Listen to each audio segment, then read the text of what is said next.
I begged the bikers who killed my husband to adopt my 4 children before I die. The words sounded insane even as they left my mouth. Standing in that homeless shelter hallway with my 4 terrified children pressed against me, staring up at 2 massive men in leather vests covered with patches and skulls, I knew how this looked. Like I'd lost my mind. Maybe I had. Stage 4 pancreatic cancer does that to a person. Makes you desperate. Makes you willing to ask the impossible.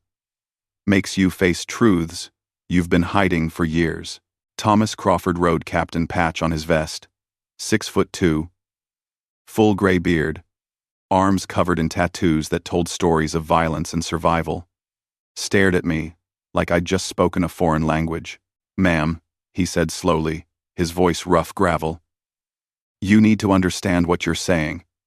We're the reason your husband is dead." Beside him, Danny Martinez, younger, leaner, dark hair pulled back, neck tattoos creeping up to his jaw, looked equally stunned. His hand was frozen halfway to his pocket, like he'd forgotten what he was reaching for. My 4 children, Isabella, 11, Marcus, 10, Sophia. They'd grown up learning to make themselves small, invisible, unthreatening. Old habits die hard. I took a breath, tasting the metallic tang of the pain medication wearing off. 4 months to live, the doctor said. Maybe 6, if I was lucky. But luck had never been something I could count on. My husband was a monster, I whispered, the words carrying decades of pain. And you're the only ones who know what he did to us. 3 years ago, Miguel Reyes was a different man. Or maybe he'd always been a monster, and I'd just been too young, too naive, too desperate to see it. We met when I was 19, Maria Santos, fresh out of high school, working at a diner, dreaming of going to college someday. Miguel was 25. Charming, attentive, promising me a better life. By 20, I was pregnant with Isabella. By 21, I'd learned what Miguel's fists felt like. But by then, it was too late to run. 4 children in 11 years. 4 babies I loved, more than life itself. 4 reasons Miguel had absolute power over me. Because he knew, and I knew, that if I left, he'd find me, and he'd make sure I never saw them again. When Isabella was 8 years old, Miguel discovered motorcycles. He'd always been obsessed with looking tough, with respect, with being feared. The local motorcycle club, the Devil's Highway MC, represented everything he thought he wanted. Brotherhood, power, freedom. He prospected for months, desperate to prove himself, desperate to earn his patch and be part of something bigger than our small apartment and his dead-end construction job. They let him in, gave him his vest, called him brother. For 18 months, Miguel rode with the Devil's Highway MC. He'd disappear for days on runs. Come home, drunk and wired, smelling like whiskey and exhaust. He'd party at their clubhouse, get matching tattoos, talk endlessly about his brothers. But those brothers didn't know what happened at home. They didn't know about the bruises he left on my body, strategic bruises that never showed when I wore long sleeves. They didn't know about the cigarette burns on Marcus's arms when he cried too loud. They didn't know Miguel locked the children in the basement for hours, sometimes days, when they misbehaved. They didn't know our apartment was a prison, and Miguel was the warden. I'd learned to hide it well.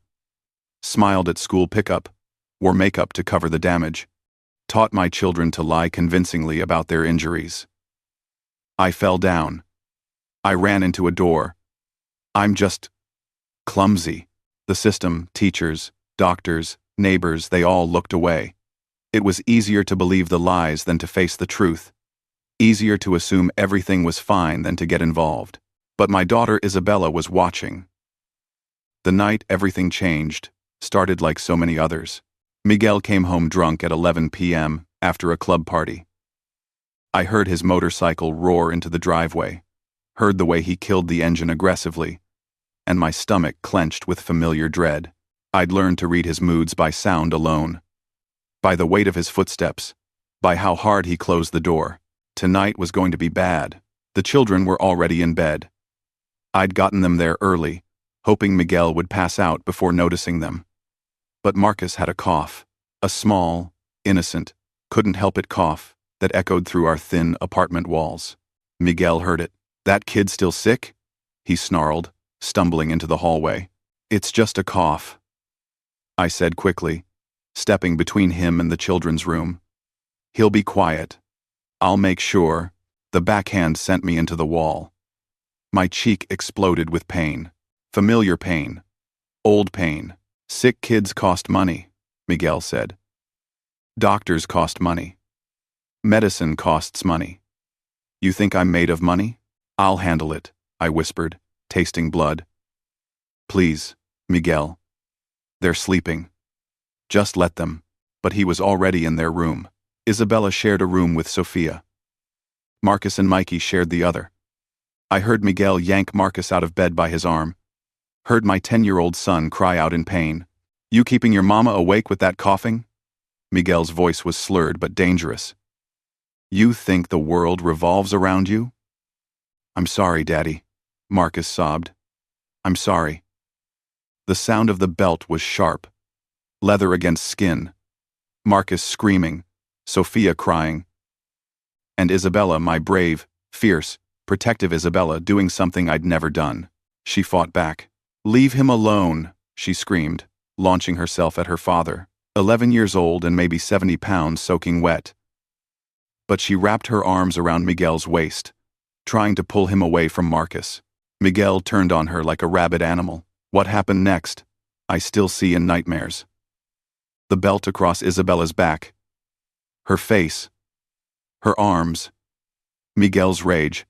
Finally finding a target that dared to resist him. I tried to stop him.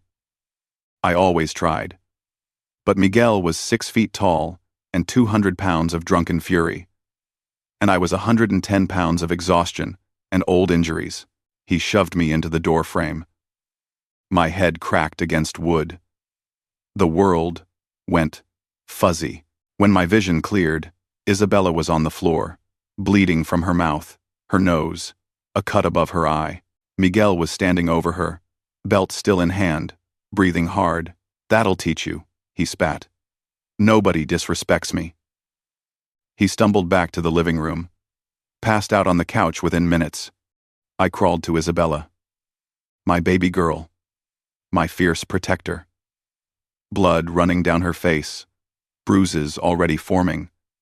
But her eyes were clear, determined. "Mama," she whispered. "We can't stay here anymore." "I know, baby. I know. But we don't have anywhere." "His club," Isabella interrupted. "The bikers. He's always talking about his brothers. About how they protect each other. What if they protect us? Isabella, they're his friends. He's been lying to them." Her voice was sharp, adult. Far too old for 11. I heard him. He tells them he's a good dad. Shows them pictures of us smiling. They don't know what he really is. She grabbed my hand with her bloody fingers. "What if we tell them the truth?" At 2 a.m., while Miguel snored on the couch, and my other 3 children huddled in their rooms. Isabella did the bravest thing I've ever witnessed. She put on her shoes.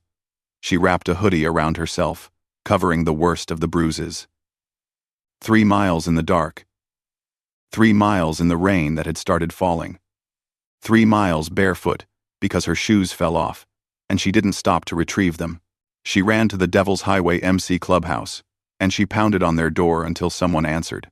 Thomas Crawford opened the door expecting trouble. A rival club, cops, someone's angry girlfriend. What he found was a tiny, soaking wet 11-year-old girl, covered in blood and bruises, crying so hard she could barely speak. "Please," Isabella gasped. "Please help.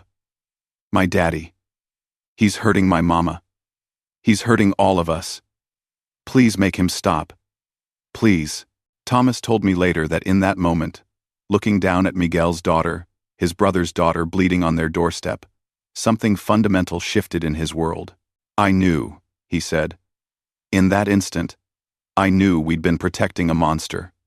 Within minutes, 8 bikers were on their motorcycles, Thomas and Danny in the lead. Isabella wrapped in someone's jacket, riding on the back of Thomas's bike, directing them to our apartment. They arrived to find Miguel still passed out on the couch, found me trying to clean Marcus's belt wounds, found Sophia and Mikey hiding in a closet, found the cigarette burns on Marcus's arms, the fear in Sophia's eyes, the way Mikey flinched when Danny reached toward him, found years of carefully hidden abuse, laid bare in a single moment. Danny told me later that Thomas had to physically restrain two of the younger members from killing Miguel right there, that it took everything in him not to wake Miguel up and beat him to death with his own belt. But they didn't. They did something smarter. They documented everything. Took photos of every bruise, every burn, every injury. Called a doctor they trusted. Got statements from each child. Built a case that could put Miguel away for decades. And then they made me a promise. "Nobody's going to hurt you again," Thomas said, kneeling in front of Isabella while a club doctor stitched the cut above her eye. "Not him. Not anyone. You have my word.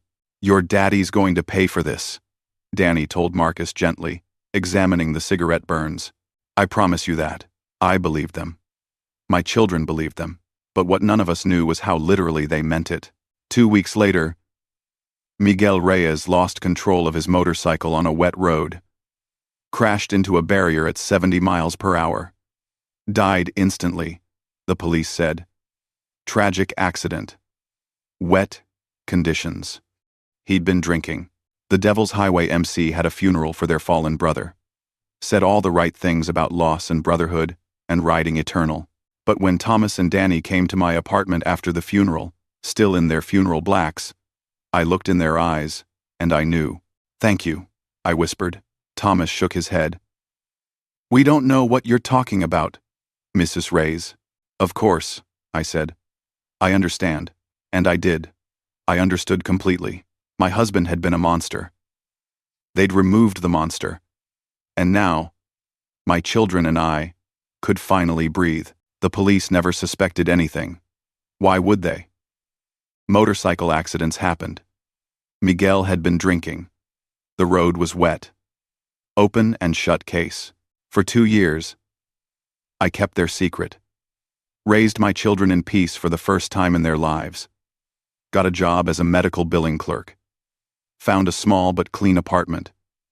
Started therapy for all of us. Watched my babies slowly, carefully. Marcus stopped flinching when people raised their voices. Sophia started sleeping through the night. Mikey learned that crying wasn't dangerous. Isabella, my fierce, brave Isabella, began to heal. We were building a life. A real life. The life I'd always dreamed we could have. And then, 6 months ago, the stomach pains started. Pancreatic cancer. Stage 4. The doctor said the words, like they were a death sentence, which they were. 4 to 6 months. Dr. Patterson said, his face professionally sympathetic. Maybe longer, with aggressive treatment. But the survival rate. Don't sugarcoat it, I interrupted. How long do I actually have? He hesitated. 3 months. Maybe 4. The cancer is extremely aggressive. It's already spread to your liver. I'm sorry, Mrs. Reyes. I sat in that sterile office, staring at the diplomas on the wall, and felt my carefully rebuilt world shatter again. But this time, I wasn't afraid for myself. I was terrified for my children.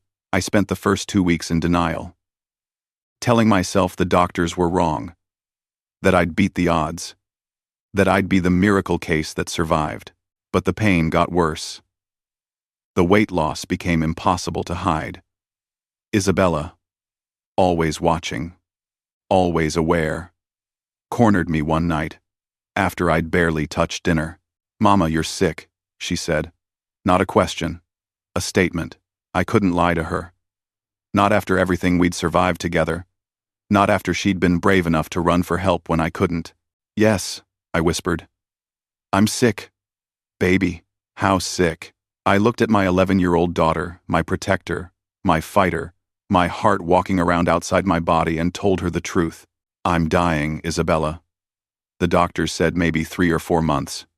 She didn't cry. She'd learned young that tears didn't stop bad things from happening. Instead, she asked the question that had been consuming me since the diagnosis. What's going to happen to us? I tried everything. I called my mother, the woman who'd turned her back when I married Miguel, who'd said I made my bed and had to lie in it. She answered on the third ring. "Mama, I need help," I said. "I'm dying, and I need someone to take the kids." Silence. Then, "Maria, you know, I can't do that. I'm too old to raise 4 children. And after what you let Miguel do to those babies, what I let him do," my voice cracked. "I was trying to survive. I was trying to keep them alive. You should have left him years ago. Should have come home, but you were too proud, too stubborn. Now you want me to clean up your mess?" She sighed. "I'm sorry, Mija. But no. Find someone else." She hung up. I called Miguel's mother next, though I knew it was hopeless. She'd blamed me for her son's death from day one. Said I must have driven him to drink. Must have pushed him to that fatal ride. "You have some nerve calling me," she spat. "First you kill my son with your nagging and your weakness. Now you want me to raise his children? Those kids are probably as damaged as you are." The answer is no. I tried distant cousins. Old friends from before Miguel isolated me. Former co-workers. Anyone who might possibly take 4 traumatized children with a dying mother. Everyone said no. Too many kids, too much baggage, too complicated. Sorry.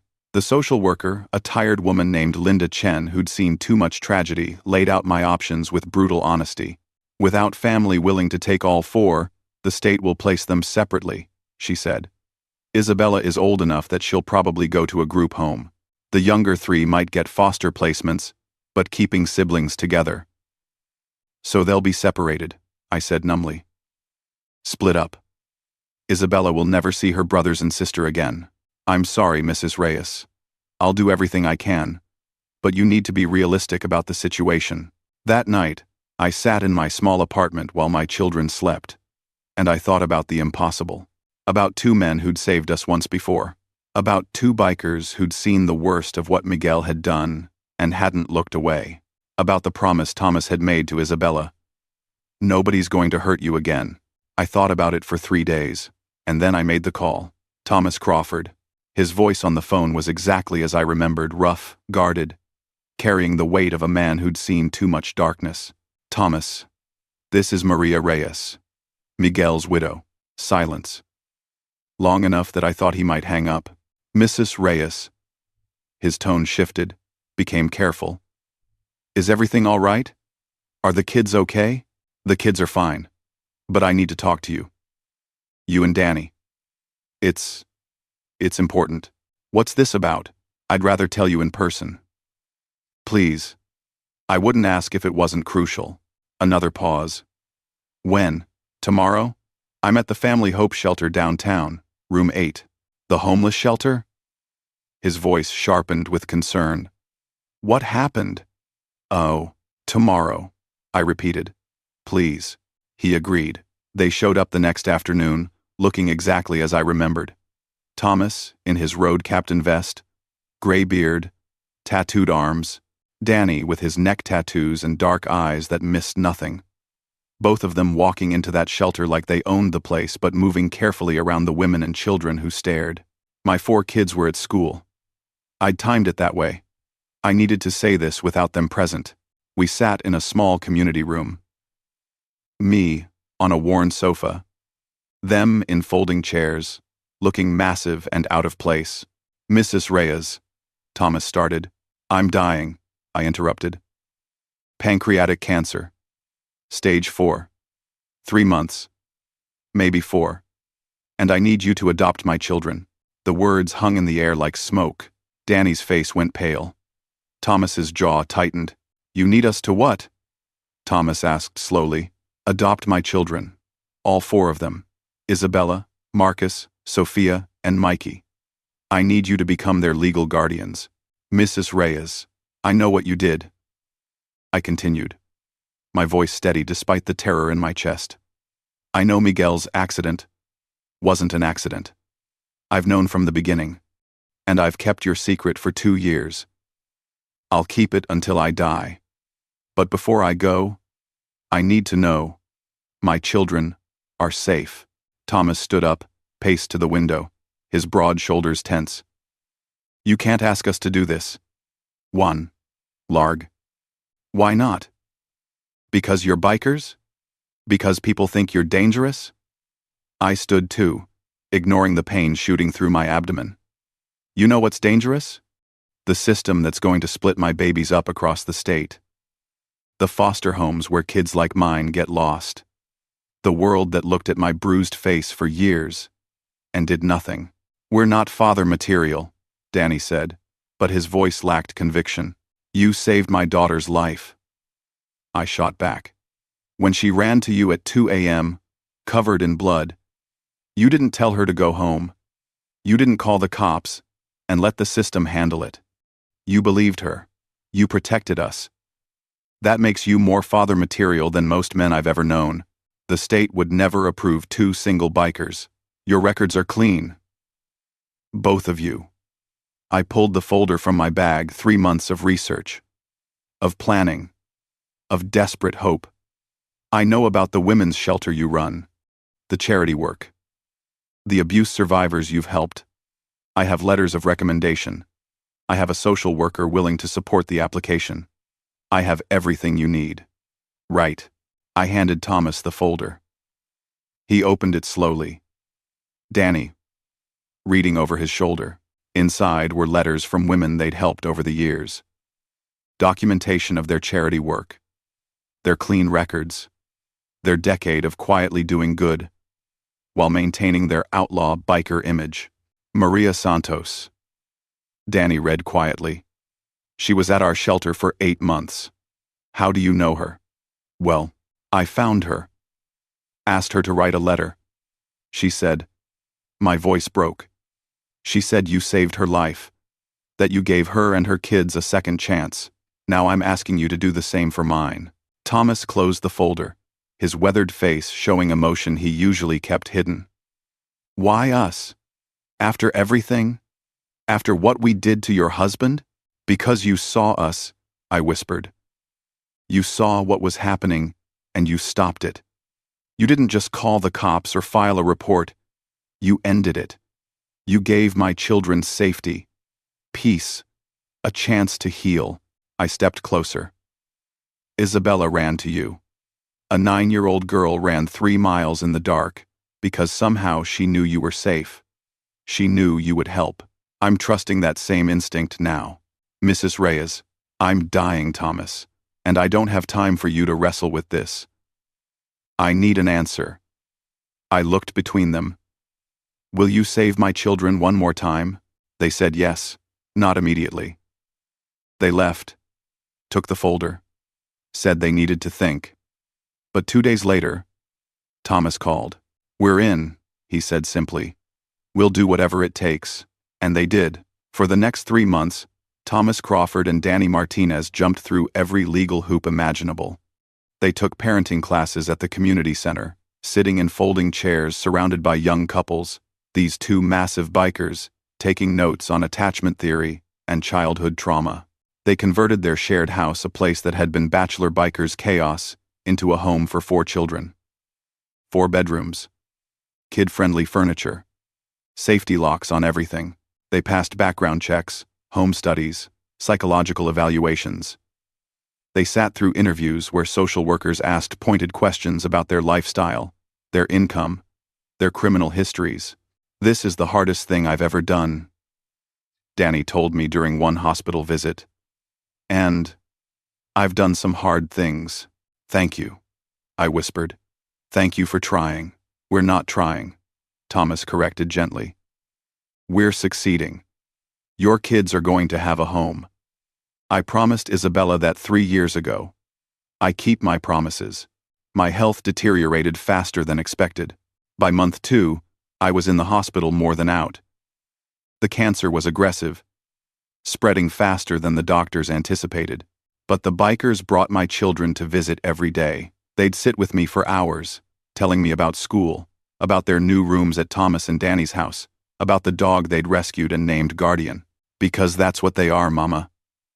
Mikey told me, his 5-year-old face so serious. Our guardians. Isabella would hold my hand and update me on the adoption progress.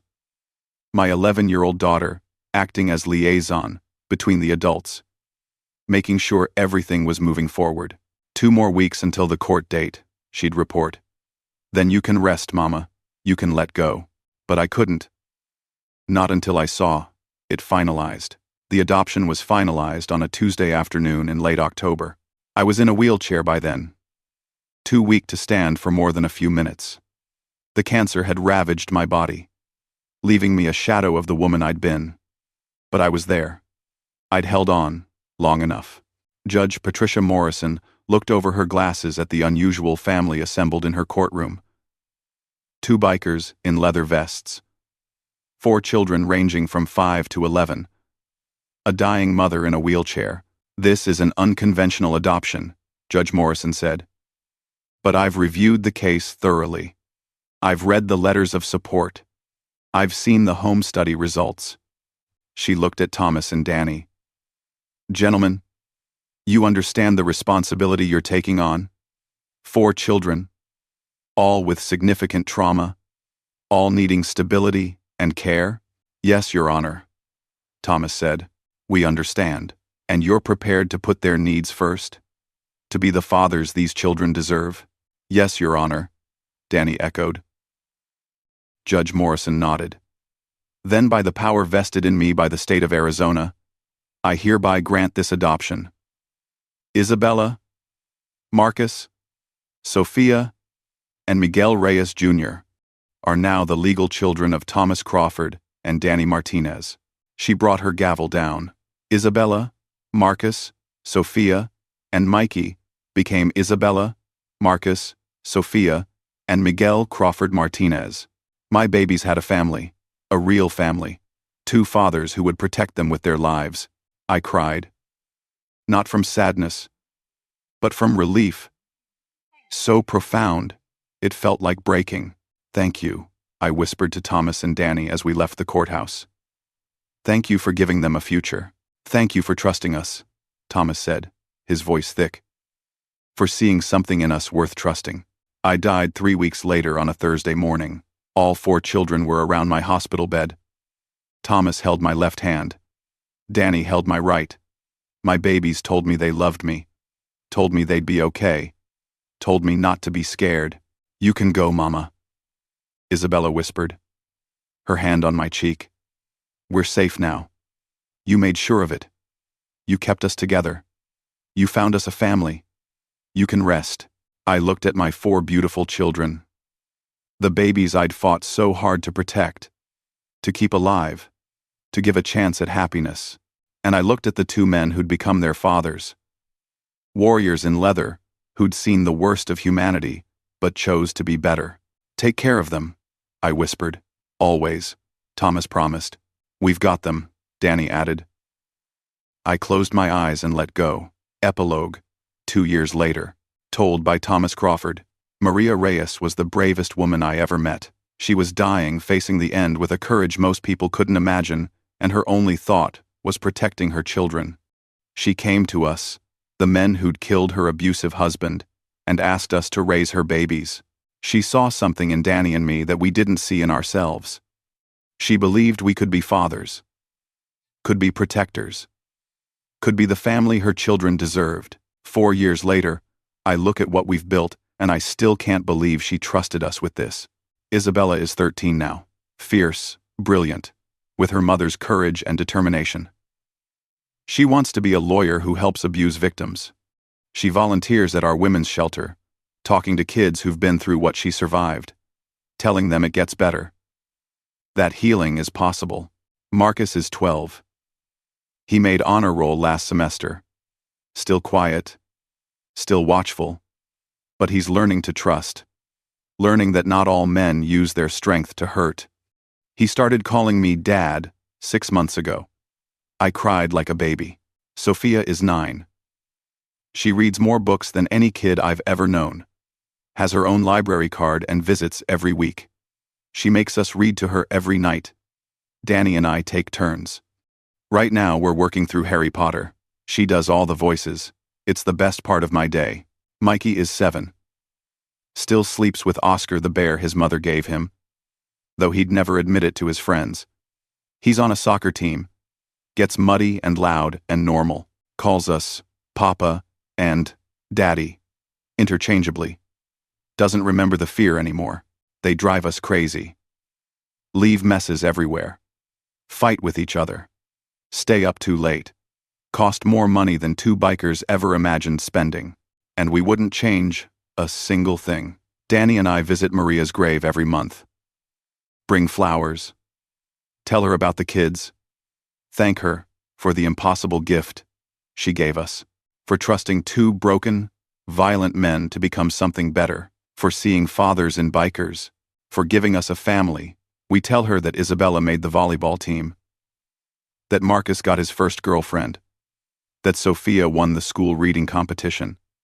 That Mikey lost his first tooth. We tell her the kids are happy, safe, loved, and every night before bed, we tell them what their mother made us promise. Your mama loved you more than anything in this world. She fought for you until her very last breath. She made sure you'd be safe, that you'd stay together, that you'd have a family, and we will protect you the same way. We will love you the same way. We will never let anyone hurt you again. That's what family does. That's what fathers do. Maria Reyes gave us the greatest gift anyone has ever given us. She gave us purpose. She gave us love. She gave us a reason to be better men than we ever thought we could be. We were bikers. Outlaws. Men who'd done dark things for what we thought were good reasons. But now, we're something more. We're dads, and that's the most important thing we've ever been. Thank you, Maria. We'll keep your babies safe. We promise. If you believe in second chances, if you believe broken people can become heroes, if you believe family isn't always about blood, subscribe, comment. We keep our promises. If this story touched your heart, because sometimes the most unlikely people become the best parents. Sometimes killers become protectors. Sometimes the end of one life gives 4 other lives a chance to truly begin.